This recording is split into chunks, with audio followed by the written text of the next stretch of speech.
ಸ್ನೇಹಿತರೆ, ಬೆಂಗಳೂರಿನಂಥ ನಗರದಲ್ಲಿ ತಾಜಾ ಹಲಸಿನಕಾಯಿ ಸಿಗುತ್ತದೆ ಅಂದರೆ ಯಾರಿಗೆ ಖುಷಿ ಇಲ್ಲ ಹೇಳಿ. ಹೀಗೆ ನಾವು ಓಡಾಡುವ ದಾರಿಯಲ್ಲಿ ಮರ ತುಂಬ ಹಲಸಿನಕಾಯಿ ಇದ್ದಿದ್ದನ್ನು ನೋಡಿ ಆ ಮನೆಯವರಿಗೆ ತಾಜಾ ಹಲಸಿನಕಾಯಿ ಬೇಕಿತ್ತು ಅಂತ ಕೇಳಿದಾಗ, ನಾವು ಹಲಸಿನಕಾಯಿ ಕಿತ್ತಾಗ ಖಂಡಿತ ಕೊಡ್ತೀವಿ ಅಂತ ಗೆಳತಿ ಈ ನಿವೇದಿನಿಯವರು ನನ್ನ ಫೋನ್ ನಂಬರ್ಗೆ ಫೋನ್ ಮಾಡಿ ನಾವು ಕಾಯಿ ಕಳಿಸಿದ್ದೀವಿ, ತೆಗೆದುಕೊಂಡು ಹೋಗಿ ಅಂತ ಪ್ರೀತಿಯಿಂದ ಹೇಳಿದಾಗ, ನಿವೇದಿನಿಯವರ ಮನೆಯಿಂದ ರಾತ್ರಿ ಆದರೂ ತಂದು ಒಂದು ಬಕೆಟ್ನಲ್ಲಿ ನೀರಲ್ಲೇ ಹಾಕಿಟ್ಟು ಮರುದಿನ ಚಿಪ್ಸ್ ಮಾಡೋಣ ಅಂತ ಈ ರೀತಿಯಾಗಿ ಕತ್ತರಿಸಿದ್ದೇವೆ. ಈ ಹಲಸಿನಕಾಯಿ ಕತ್ತರಿಸೋದು ಒಂದು ಕೈ ಚಳಕ ಅಂತಲೇ ಹೇಳಬೇಕು.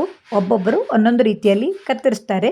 ನಾನು ಈ ರೀತಿಯಾಗಿ ಕತ್ತಿಯಿಂದ ಒಮ್ಮೆ ಟಪ್ ಅಂತ ಹಲಸಿನಕಾಯಿ ಮೇಲೆ ಹೊಡೆದರೆ ಅದು ಸೀಳಿ ಬರುತ್ತೆ. ಆ ಸೀಳಿ ಬಂದಿದ್ದನ್ನು ಕೈಯಿಂದ ತೆಗೆಯೋದಕ್ಕೆ ಸಾಡೆ ಎತ್ತೋದು ಅಂತ ಹೇಳೋದು. ಈ ಸಾಡೆಯ ಗುಂಜನ್ನು ಕತ್ತರಿಸಿ ತೆಗೆಯಬೇಕು. ತೆಗೆದ ನಂತರ ನೋಡಿ, ಸುಲಭವಾಗಿ ಈ ಹಲಸಿನ ತೊಳೆಯನ್ನು ಸಾರೆ ಮಧ್ಯದಿಂದ ತೆಗೆಯೋಕ್ಕೆ ಬರುತ್ತೆ. ನಾನೀಗ ಈ ಸಾರೆಯನ್ನು ಹಾಳು ಮಾಡದೆ ಅದರಿಂದ ಪಲ್ಯ ಮಾಡೋದು ಹೇಗೆ ಅಂತ ಅನ್ನೋದನ್ನು ತೋರಿಸ್ತೀನಿ. ಅದರ ಹೊರಗಿನ ಮುಳ್ಳು ಮತ್ತು ಸಾರೆಯನ್ನು ಕತ್ತರಿಸಿ ತೆಗೆಯಬೇಕು. ಆ ರೀತಿ ಮಾಡಿದಾಗ ಎಳೆಯದಾದ ಹಲಸಿನ ಗುಜ್ಜೆಯ ಅಡುಗೆ ಮಾಡಿದ ಪರಿಮಳವೇ ಬರುತ್ತೆ ಮತ್ತು ಬೇಗನೆ ಬೆಂದು ಬರುತ್ತೆ. ಹಲಸಿನ ಮರ ತುಂಬ ಇರುವವರಿಗೆ ಅಥವಾ ಹಲಸಿನಕಾಯಿ ತುಂಬ ಸಿಗುವವರಿಗೆ ಇದೆಲ್ಲ ಏನೂ ಅಲ್ಲದಿದ್ದರೂ ನಮಗೆ ಪೇಟೆಯಲ್ಲಿ ಇಂತಹ ತಾಜಾ ಹಲಸಿನಕಾಯಿ ಸಿಕ್ಕಾಗ ಏನನ್ನೂ ಹಾಳು ಮಾಡದೆ ತಿನ್ನುವಂತಹ ಪ್ರತಿಯೊಂದು ಭಾಗದಿಂದಲೂ ಅಡುಗೆಯನ್ನು ಮಾಡ್ತೀವಿ. ಈ ಈ ಹಲಸಿನ ಸಾಡೆ ಅಂತೀವಲ್ಲ, ಅದನ್ನು ಯಾವ ರೀತಿಯಾಗಿ ತೆಗೆಯೋದು ಅಂತ ನೋಡಿ. ಈಗ ಸೊಳೆಯನ್ನು ತೆಗೆದ ನಂತರ ಈ ಸಾರೆ, ಇದಕ್ಕೆ ಸಾರೆ ಅನ್ನೋದು, ನೀವೇನಂತೀರಿ ಗೊತ್ತಿಲ್ಲ, ಇದಕ್ಕೆ ಗುಂಜು ಅಂತೀವಿ. ಮಧ್ಯದಲ್ಲಿರುವಂತಹ ಬೆಂಡಾಗಿರುವಂತಹ ಭಾಗಕ್ಕೆ ಗುಂಜು ಅನ್ನೋದು. ಇದು ಹಲಸಿನ ಹಣ್ಣಿನ ಸೊಳೆ ತೆಗೆದಿರುವಂತಹ ಕಡಿ. ಇದರಲ್ಲಿಯೂ ದಪ್ಪನಾದ ಪಡಸಾಲೆ ಅಂತ ಇರುತ್ತೆ. ಕೆಲವೊಮ್ಮೆ ಅದರಿಂದ ಅಡುಗೆಯನ್ನು ಮಾಡೋಕ್ಕೆ ಬರುತ್ತೆ. ಇದರ ಬೀಜ, ಹೊರಗಿನ ಈ ಬೀಜದ ಹೊರಗಿನ ಹೊದಿಗಡ್ಡೆ ಎಲ್ಲದರಿಂದಲೂ ನಾವು ಅಡುಗೆಯನ್ನು ಮಾಡ್ತೀವಿ. ಒಂದು ಹಲಸಿನಕಾಯಿ ಇದೆ ಅಂದರೆ ಅದರ ಮುಳ್ಳು ಮತ್ತು ಗುಂಜನ್ನು ಬಿಟ್ಟು ಪ್ರತಿಯೊಂದು ಭಾಗವನ್ನು ಅಡುಗೆಗೆ ಉಪಯೋಗಿಸಿ ರುಚಿಯಾದ ಪದಾರ್ಥಗಳನ್ನು ಮಾಡ್ತೀವಿ. ಹಿಂದಿನ ವಿಡಿಯೋಗಳಲ್ಲಿ ಅದರ ಹೊದಿಗಡ್ಡೆ ಪಲ್ಯ ಮಾಡೋದನ್ನು ತೋರಿಸಿದ್ದೆ. ಹಲಸಿನ ಬೀಜದಂತಂತೂ ತುಂಬ ರೀತಿಯ ಅಡುಗೆಗಳನ್ನು ಮಾಡೋದು. ಈ ಹಲಸಿನ ಸೊಳೆಯನ್ನು ಬಿಡಿಸಿ ಉದ್ದನಾಗಿ ಹೆಚ್ಚಿ ಚಿಪ್ಸನ್ನು ಮಾಡೋಕ್ಕೆ ಈ ರೀತಿಯಾಗಿ ಎಣ್ಣೆಯಲ್ಲಿ ಕರಿಬೇಕು. ಇದು ಸ್ವಲ್ಪ ಬಲಿತಿದ್ದು ಜಾಸ್ತಿ ಇದ್ದರಿಂದ ಗರಿಗರಿಯಾಗಿ ಬಂದಿಲ್ಲ ನೋಡಿ. ಈ ರೀತಿಯಾಗಿ ಮೆದುವಾಗಿಯೂ ಬಂದಿತ್ತು. ಒಂದೆರಡು ಬಂಡಿಯಲ್ಲಿ ಅಷ್ಟೇ ನಾನು ಈ ಚಿಪ್ಸನ್ನು ಕರಿದು ಆಮೇಲೆ ಉಳಿದ ತೊಳೆಗಳನ್ನು ಏನೆಲ್ಲ ಮಾಡಿದ್ದೀನಿ ಅನ್ನೋದನ್ನು ನಿಮ್ಮೊಡನೆ ಹಂಚಿಕೊಳ್ತಾ ಇದ್ದೀನಿ.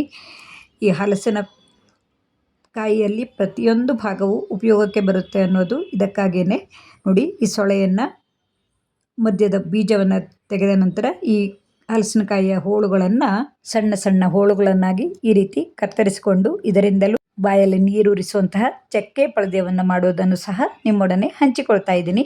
ನೋಡಿ, ಈ ಹೋಳುಗಳಿಗೆ ನೀರನ್ನು ಹಾಕಿ ಬೇಯಲಿಡಬೇಕು. ನಾನಿದಕ್ಕೆ ಸೂಜಿ ಮೆಣಸನ್ನು ಹಾಕ್ತಾ ಇದ್ದೀನಿ. ನೋಡಿ, ಸೂಜಿ ಮೆಣಸು ಅಂದರೆ ಗಿಡ ಈ ರೀತಿಯಾಗಿರುತ್ತದೆ.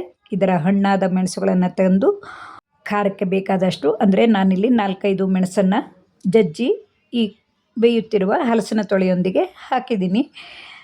ಸೂಜಿ ಮೆಣಸು ತುಂಬ ಖಾರ ಇರುತ್ತೆ ಮತ್ತು ಪರಿಮಳಯುಕ್ತವಾಗಿರುತ್ತದೆ. ಸೂಜಿ ಮೆಣಸು ಇಲ್ಲವಾದಲ್ಲಿ ಹಸಿ ಮೆಣಸನ್ನು ಹಾಕಿಕೊಳ್ಳಬಹುದು. ಇದು ಬೇಯುತ್ತಿರುವಂತೆಯೇ ಇದಕ್ಕೆ ರುಚಿಗೆ ತಕ್ಕಷ್ಟು ಉಪ್ಪನ್ನು ಹಾಕಿಕೊಂಡು ನಾನಿಲ್ಲಿ ಇನ್ನೊಂದು ರೀತಿಯ ಪಲ್ಯವನ್ನು ಮಾಡೋದನ್ನು ತೋರಿಸ್ತೀನಿ. ಈ ಅಂತರ್ಗಂಡೆ ಅಂತ ಹೇಳ್ತೀವಿ, ಅದನ್ನು ಹೋಳುಗಳನ್ನಾಗಿ ಮಾಡಿಟ್ಟುಕೊಂಡು ಮಸಾಲೆಗಾಗಿ ಒಂದು ಚಿಕ್ಕ ಬಾಣಲೆಯಲ್ಲಿ ಉದ್ದಿನಬೇಳೆ, ಕೊತ್ತಂಬರಿ, ಒಣಮೆಣಸು, ಸ್ವಲ್ಪ ಎಣ್ಣೆಯನ್ನು ಹಾಕಿ ಗರಿ ಆಗುವ ತನಕ, ಅಂದರೆ ಕೆಂಪಗಾಗುವ ತನಕ ಹುರಿದುಕೊಳ್ಳಬೇಕು. ನಂತರ ಇದಕ್ಕೆ ಕೊನೆಯಲ್ಲಿ ಪರಿಮಳಯುಕ್ತವಾದ ಇಂಗನ್ನು ಹಾಕಿಕೊಳ್ಳಬೇಕು. ನಂತರ ಆರಿದ ಮೇಲೆ ಒಂದು ಮಿಕ್ಸಿ ಜಾರ್ಗೆ ಕಾಯಿ ತುರಿ ಮತ್ತು ಈ ಮಸಾಲೆಯನ್ನು ಹಾಕಿ ರುಬ್ಬಿಕೊಳ್ಳಬೇಕು. ಇನ್ನೊಂದು ಬಾಣಲೆಯಲ್ಲಿ ತೆಂಗಿನ ಎಣ್ಣೆಯನ್ನು ತೆಗೆದುಕೊಂಡು ಅದಕ್ಕೆ ಉದ್ದಿನಬೇಳೆ, ಸಾಸಿವೆ, ಕರಿಬೇವು ಹಾಗೂ ನಾವು ರುಬ್ಬಿಟ್ಟುಕೊಂಡ ಈ ಮಸಾಲೆಯನ್ನು ಹಾಕಿ ಒಮ್ಮೆ ಉಪ್ಪು ಮತ್ತು ಬೆಲ್ಲವನ್ನು ಸೇರಿಸಿ ಕುದಿಸಿಕೊಳ್ಳಬೇಕು. ಜೊತೆಗೆ ಅರಿಶಿನ ಪುಡಿಯನ್ನು ಹಾಕಿ ಚೆನ್ನಾಗಿ ಕುದಿಸಿಕೊಳ್ಳಬೇಕು. ಈ ಅಂತರಗಂಡೆಯನ್ನು ಹೋಳುಗಳನ್ನಾಗಿ ಮಾಡಿಕೊಂಡು ನೀರಿನಲ್ಲಿ ಹಾಕಿಟ್ಟುಕೊಂಡರೆ ಕಪ್ಪಗೂ ಆಗೋದಿಲ್ಲ. ಆ ಹೋಳುಗಳನ್ನು ಈ ಕುದಿಯುತ್ತಿರುವ ಮಸಾಲೆಗೆ ಹಾಕಿ ಚೆನ್ನಾಗಿ ಬೇಯಿಸಿಕೊಂಡರೆ ರುಚಿಯಾದ ಅಂತರಗಂಡೆ ಪಲ್ಯ ಅಂದರೆ ಹಲಸಿನಕಾಯಿಯ ಪಲ್ಯ ರುಚಿಯನ್ನೇ ಹೋಲುತ್ತದೆ. ಆದರೆ ನಾವು ಎಳೆ ಹಲಸಿನಕಾಯಿ ಬದಲು ಈ ಅಂತರಗಂಡೆಯನ್ನು ಹಾಕಿದ್ದೀವಿ. ಹಾಗೆ ಇನ್ನೊಂದೆಡೆ ಈ ಹಲಸಿನ ತೊಳೆಯನ್ನು ಚಕ್ಕೆ ಪಲ್ಯಕ್ಕೆ ಮಾಡೋದು ಇಟ್ಟಲ್ಲಿ ಅದಕ್ಕೆ ಬೇಯಿಸಿದ ಹಲಸಿನ ಬೀಜವನ್ನು ಹಾಕಿಕೊಳ್ಳಬೇಕು. ಇದಕ್ಕೆ ನಾನು ಬೆಳ್ಳುಳ್ಳಿಯ ಒಗ್ಗರಣೆಯನ್ನು ಕೊಡ್ತಾಯಿದ್ದೀನಿ. ಬೆಳ್ಳುಳ್ಳಿ ಬೇಡದೇ ಇದ್ದವರು ಇಂಗಿನ ಒಗ್ಗರಣೆಯನ್ನು ಕೊಟ್ಟುಕೊಳ್ಳಬಹುದು.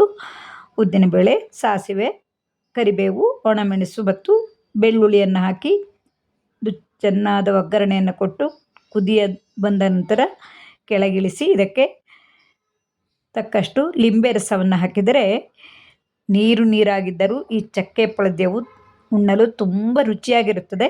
ನೋಡಿ, ನಮ್ಮ ಮನೆಯ ಊಟದಲ್ಲಿ ಊರಿಂದ ತಂದ ಮುಂಬೈ ಹರಿವೆಯ ಹುಳಿ ಹಾಗೆ ಈ ಹಲಸಿನ ಕಡಿಯ ಪಲ್ಯ ಎಷ್ಟು ಮೆದುವಾಗಿ ಬೆಂದಿದೆ. ಪರಿಮಳಯುಕ್ತವಾದ ಮಸಾಲೆಯನ್ನು ಸಹ ಹೊಂದಿದೆ. ಹಾಗೆ ನೀರಾಗಿದ್ದರೂ ಉಣ್ಣಲು ರುಚಿಯಾಗಿರುವಂತಹ ಚಕ್ಕೆ ಪಲ್ಯವು ಊಟಕ್ಕೆ ಸಿದ್ಧವಾಗಿದೆ. ಬಿಸಿ ಬಿಸಿ ಅನ್ನದ ಜೊತೆಗೆ ಈ ಚಕ್ಕೆ ಪಲ್ಯ ಮತ್ತು ಪಲ್ಯವನ್ನು ಹಾಕಿ ಊಟ ಮಾಡಿದರೆ ತುಂಬ ಸೊಗಸಾಗಿರುತ್ತದೆ. ನೀವು ತಾಜಾ ಹಲಸಿನಕಾಯಿ ಇದ್ದಾಗ ಈ ರೀತಿಯಾದ ಅಡುಗೆಗಳನ್ನು ಮಾಡಿ ನೋಡಿ. ಹಾಗೆ ಹಿಂದಿನ ವಿಡಿಯೋಗಳಲ್ಲೂ ಇದರಿಂದ ಇನ್ನೂ ಏನೆಲ್ಲ ಮಾಡಬಹುದು ಅನ್ನೋದನ್ನು ಸಹ ಹಂಚಿಕೊಂಡಿದ್ದೀನಿ. ನಮ್ಮೂರಿನಲ್ಲಿ ಈಗ ಮಳೆಗಾಲ ಪ್ರಾರಂಭವಾಗಿದೆ. ಹಾಗಾಗಿ ಹಲಸಿನಕಾಯಿ ಇದ್ದರೂ ಹಪ್ಪಳ ಇತ್ಯಾದಿಗಳನ್ನು ಮಾಡಲು ಸಾಧ್ಯವಾಗುವುದಿಲ್ಲ ಮತ್ತು ನೀರನ್ನು ಕುಡಿದಿರುತ್ತೆ.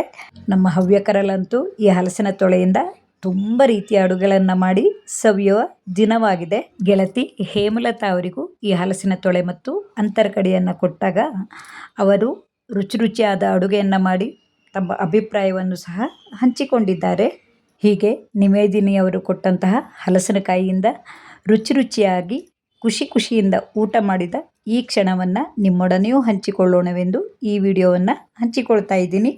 ಈ ಹಲಸಿನ ತೊಳೆಗಳನ್ನು ಉಪಯೋಗಿಸಿ ಹಪ್ಪಳ, ರೊಟ್ಟಿ, ದೋಸೆ ಇತ್ಯಾದಿಗಳನ್ನು ಸಹ ಮಾಡಿದ್ದೀನಿ. ಮುಂದಿನ ವಿಡಿಯೋದಲ್ಲಿ ಅವುಗಳ ಕುರಿತು ವಿಡಿಯೋವನ್ನು ನೋಡಬಹುದು. ನಿಮ್ಮೆಲ್ಲರ ಪ್ರೋತ್ಸಾಹವೇ ಇಂತಹ ವಿಡಿಯೋವನ್ನು ಮಾಡಲು ಉತ್ಸಾಹವನ್ನು ಕೊಡುತ್ತದೆ. ಈ ಹಲಸಿನ ಬೀಜದಿಂದ ಕಟ್ಲೆಟ್ಟನ್ನು ಮಾಡಿದ ವಿಡಿಯೋವನ್ನು ಸಹ ಹಂಚಿಕೊಂಡಿದ್ದೀನಿ. ವಿಡಿಯೋವನ್ನು ನೋಡಿದವರು ನಿಮ್ಮ ಅಭಿಪ್ರಾಯವನ್ನು ಕಮೆಂಟ್ ಮೂಲಕ ಹಾಕಿದರೆ ಉತ್ತರಿಸೋಕೆ ತುಂಬ ಖುಷಿಯಾಗುತ್ತದೆ. ಪ್ರೋತ್ಸಾಹಕ್ಕಾಗಿ ಧನ್ಯವಾದಗಳು.